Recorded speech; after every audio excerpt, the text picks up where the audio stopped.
اور نوح کی طرف وحی کی گئی کہ تمہاری قوم میں جو لوگ ایمان لا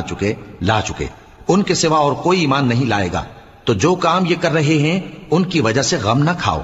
اور ایک کشتی ہمارے حکم سے ہمارے سامنے بناؤ، اور جو لوگ ظالم ہیں ان کے بارے میں مجھ سے کچھ نہ کہنا، کیونکہ وہ ضرور غرق کر دیے جائیں گے۔ اور نوح نے کشتی بنانا شروع کر دی، اور جب ان کی قوم کے سردار ان کے پاس سے گزرتے تو ان سے تمسخر کرتے۔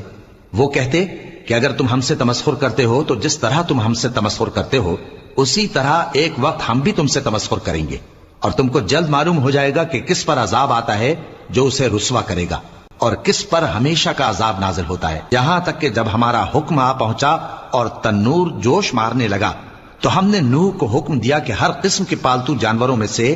جوڑا جوڑا یعنی ایک ایک نر اور ایک ایک مادہ لے لو، اور جس شخص کی نسبت حکم ہو چکا ہے کہ ہلاک ہو جائے گا اس کو چھوڑ کر اپنے گھر والوں کو اور جو ایمان لایا ہو اس کو